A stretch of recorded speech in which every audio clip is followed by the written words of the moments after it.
We've gone through a couple of months of introspection. We come into this life and we are immediately assaulted by strange energies and forms. And we spend almost all of our life trying to make sense of it.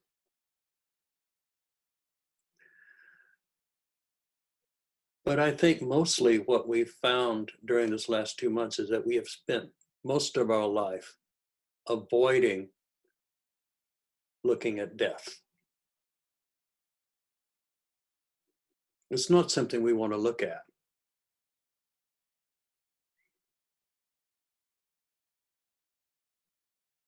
And so we avoid it by going to sporting events, by attending political rallies, attending churches, synagogues, temples.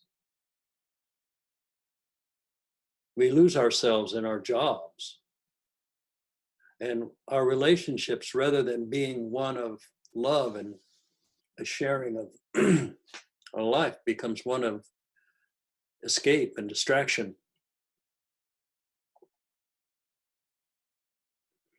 When the dinner parties cease, you can't go to a basketball game or a football game. Can't go out to a restaurant. Can't go to a party or a family reunion. You're left at home. And what you think about is the possibility of dying, or at least people that you love at risk of dying. These are not things we like to think about.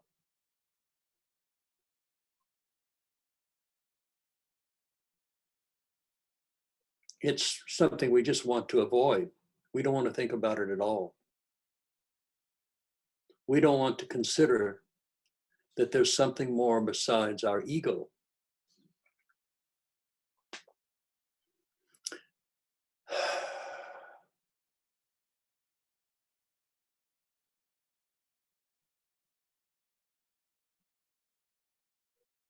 As I said last week, there are some stages to spiritual awakening. First stage is complete being asleep, just totally unaware of any kind of spiritual nature at all.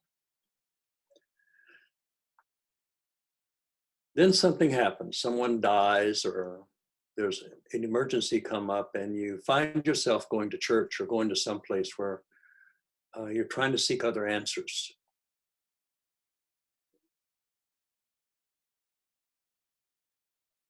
And at those times, you usually have some sort of a spiritual awakening of some kind, because your mind goes there.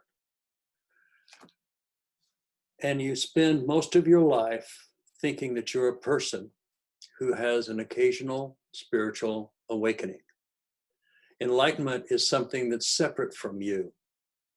It's something that is a fantasy, something for some far off incarnation. And we're not too sure we even want to be enlightened, because basically it doesn't look very appealing. We have pictures of people, living in caves or being sequestered inside a house where they come out once or twice a day and do darshan and then go back in. Doesn't look like very much fun. Giving up everything. In some places, they say, you got to give up sex, you got to give up this, you got to give up that. Yeah, enlightenment doesn't look too appealing until you start looking at the alternative, which is what you do when you're sequestered. What is important? You realize that you've been here for a very short time, actually, and that your time here is limited. In other words, this is all going to end, not just for you, but for everyone, for everything that you know. It's all going to end. America will end one day. This world will end one day. Your body will end one day. All that you've loved, all that you've held on to, all that you've based your life on will end. And the ego really has a hard time with that. It's tough to think about that. We don't want to think about dying. We don't want to think about losing everything that we love. We want to hold everything on just the way we have it right now. But we can't hold on to the way it is right now, because right now is always changing. Sometimes I'll see someone from who's stuck in time. They're actually stuck in time. You can usually tell that by their haircut. If they're wearing a pompadour haircut from the 50s, that tells you where they where they got stuck. So, you know, or the beehive haircut, I mean, most of you don't remember that, but it was very popular back in the 60s.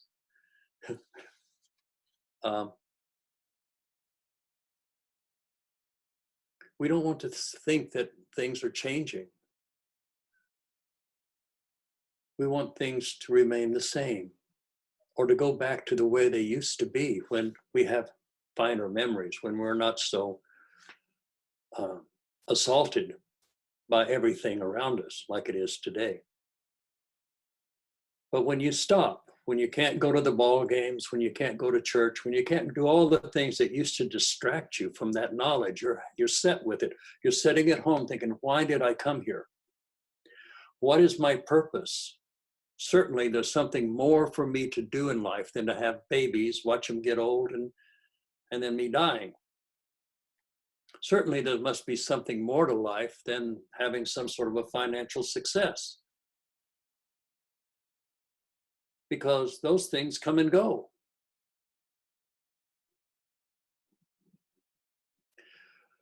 It has been said that a house built upon the sand will fall, but the house that's built upon the rock will stand through the strongest of storms.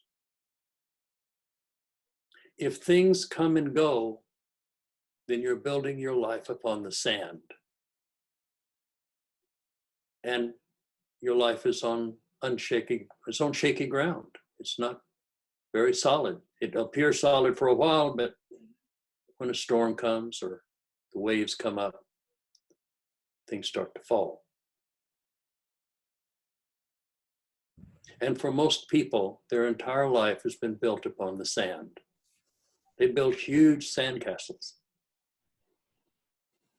And then their 401k disappears, or their business goes bankrupt, or they have a catastrophic illness that takes all of their money. What is the purpose of life?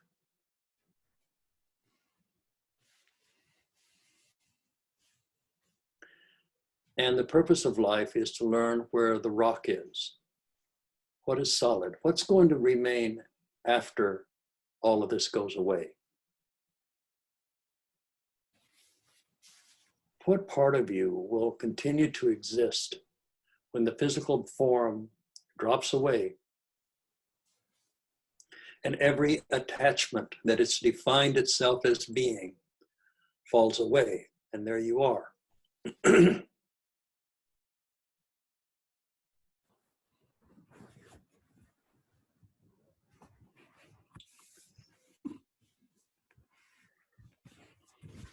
So the wise soul recognizes that it's misplaced its values. It realizes that what it has wanted its whole life is folly. It's all going to go away. Everything is folly.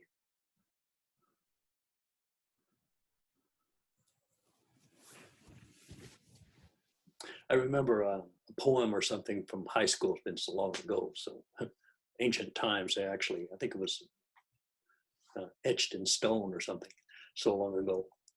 But the idea was that this guy said he came upon a statue in the desert, toppled over. The head was gone, but the inscription on the statue said, "Here is King such and such, the most powerful man on earth, ruled all of earth, and will be remembered throughout all of eternity." And his name was scratched away.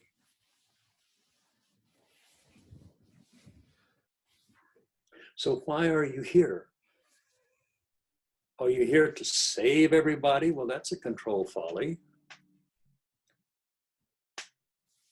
You're here to awaken. That's it. Just wake up. It's not to change the world. It's not to change other people. It's to wake up.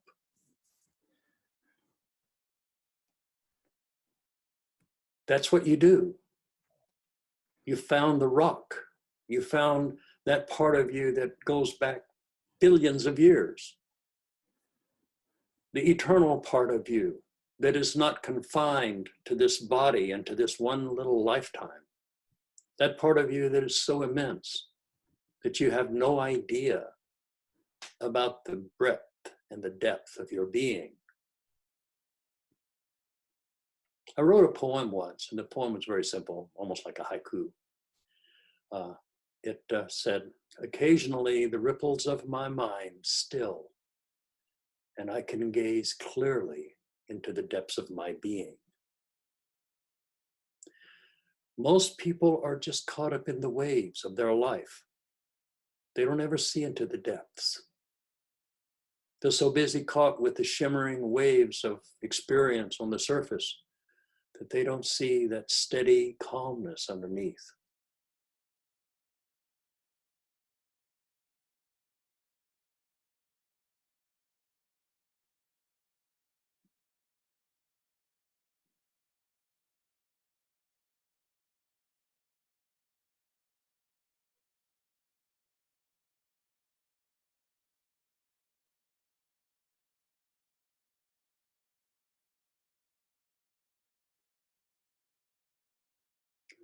So we build our house upon the rock. In Jnana Yoga, it said that anything that has a beginning, a middle, and an end is not the eternal, because the eternal is forever. So no matter what comes up to the Jnana Yoga, it's not this. I have a job, I'm making a living, but this is not eternal, this is transitory. So this is not enlightenment. I have a lover. It will end. Will end at death or earlier. Transitory moment. Enlightenment is not found in others. Enlightenment is found inside of you.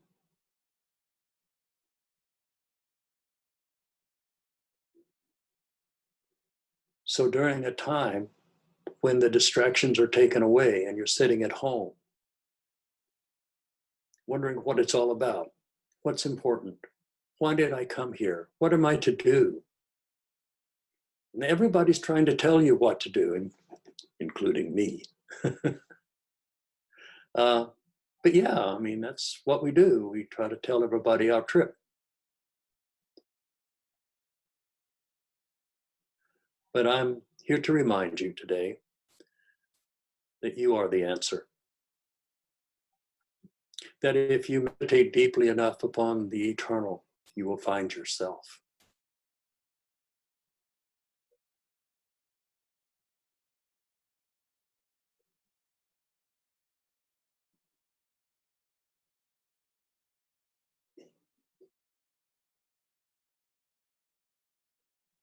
Not the self that you've been led to believe was you, your egoic self.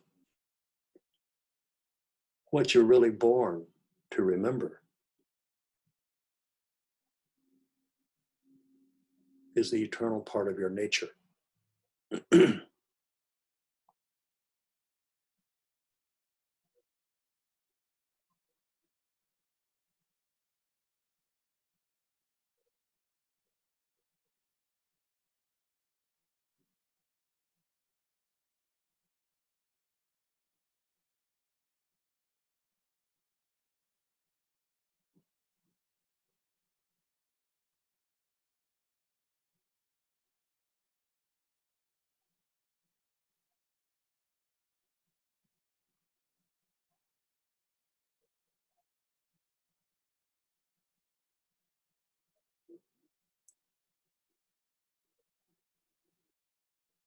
You realize after a while that you're one with everything. You realize that God nature, Brahma energy, that unmanifest creation taking form out of itself, out of incredible unconditional love, everything becomes. And then you have the Vishnu energy of experiencing that beautiful creation. The dance of Lila, the dance of illusion and its beauty. And then it goes away. Thank goodness everything stops. You don't want to get stuck wearing diapers your entire life. You don't want to get stuck in first grade. No matter how pretty and how wonderful your teacher was, you don't want to get stuck there. You don't want to get stuck as a teenager.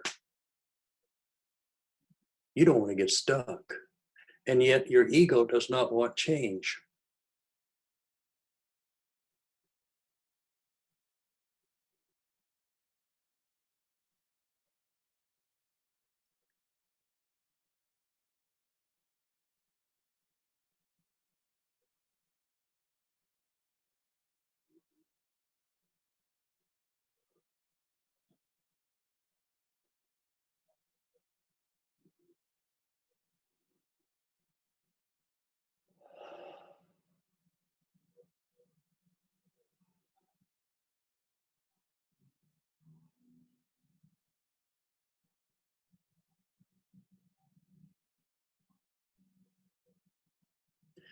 You'll never find fulfillment in others.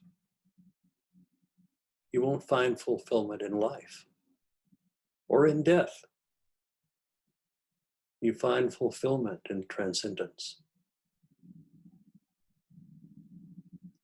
Where you've gone through life and you said, not this, not this, not this, until you realize that everything that you see and experience is not it's not eternal, it's just a manifestation of the eternal.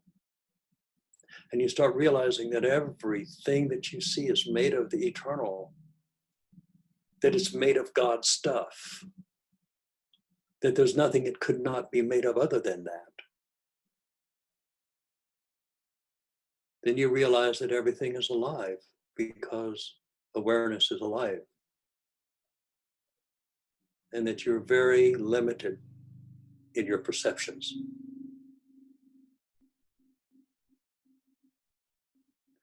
Then you go from saying, not this, not this, due to the tantric maneuver, and then you start saying, this is eternal. This transitory moment is eternal. This experience is eternal, ever changing. This is eternity manifesting right now, right here.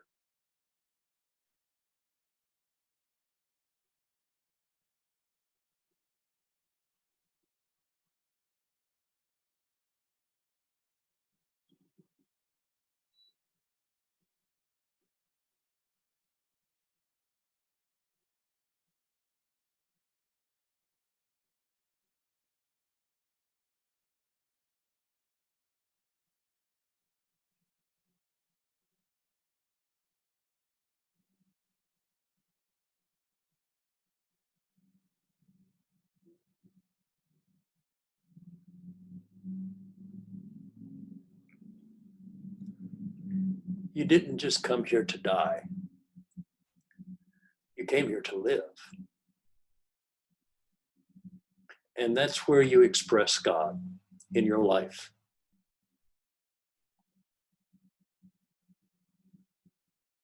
When you realize that there's nothing but the divine, nothing but the divine, no matter where you look, in whatever form you look at, it's the divine manifesting in ways that maybe you don't understand or can't comprehend, but it's all there.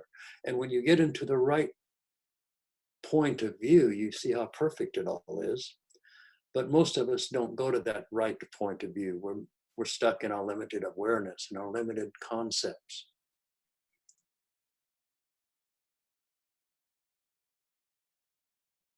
So what we experience naturally with that oneness is an experience of compassion and empathy.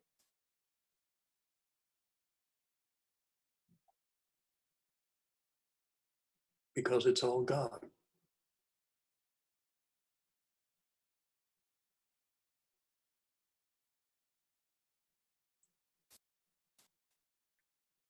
Not much of a message today.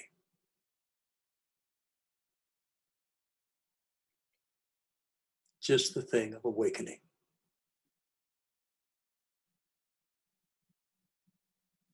You are not just this life. You're not just this incarnation. You're not all the things that you own or the things that you've lost. You're not what other people think of you. You're not even what you think of yourself. You're sound asleep. But you wake up. And waking up is so incredible. As I said earlier, it has a bad rep. Who does the PR for Enlightenment is they need to go back to school. Enlightenment is amazing. It's wonderful. It's magical. It's freedom.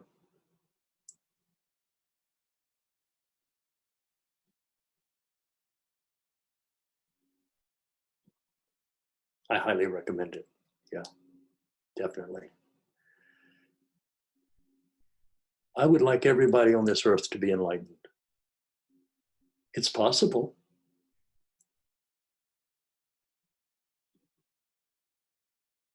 I just have to eliminate the darkness inside of myself that says that that's not possible.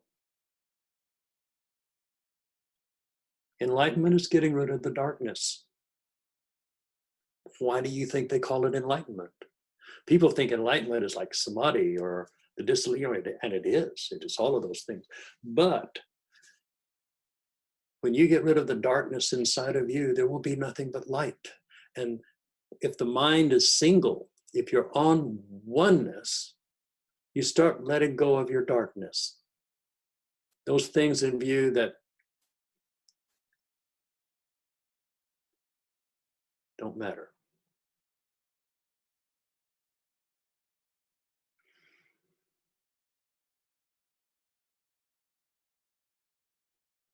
That are keeping you from awakening.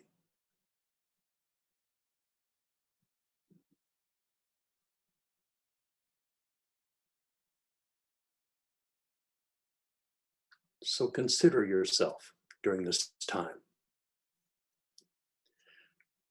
Time is coming up very shortly when everybody's going to be running for the hills. Not to out of fear, but because they can finally get out of the house. They can finally go and do something. They can finally distract themselves from this terrible awareness of their own mortality and the mortality of everyone around them. They can't wait to get into the basketball game so they can forget how tenuous all of this is and how transitory it all is.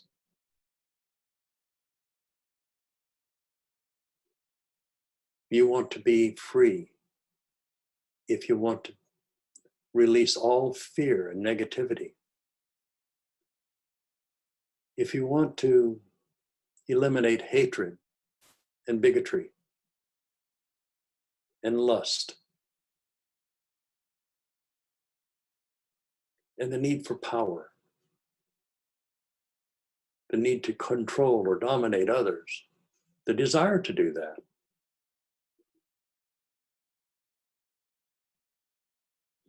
when you quit being mean and cruel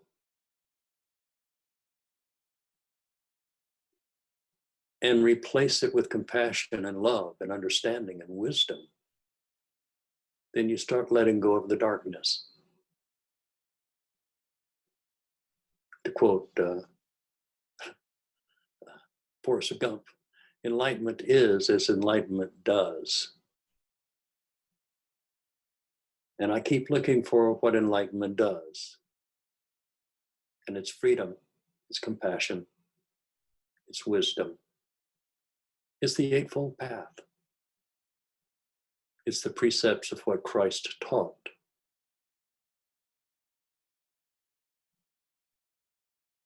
It is perfect.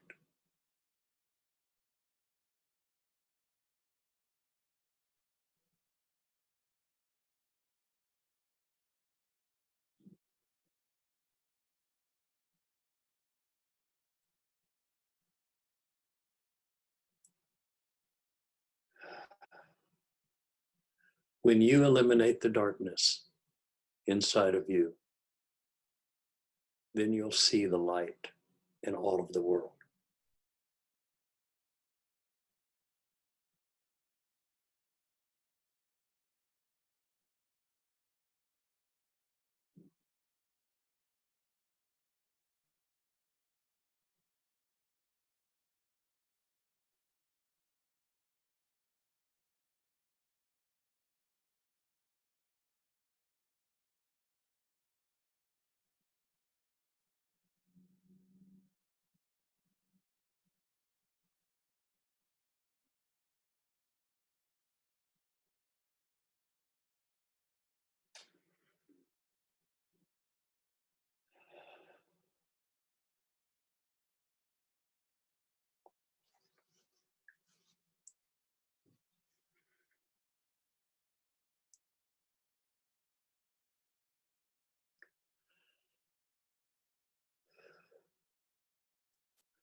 I'm like you. I'm ready to get out of the house. I can hardly wait to sit with you, to go to places of power, to experience the amazing joy of connected with the higher self.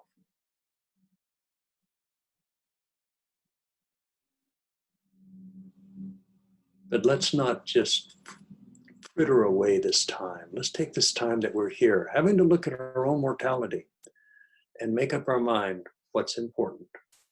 And I think you're going to find that how you treat other people is the most important thing that you can do, because that's God.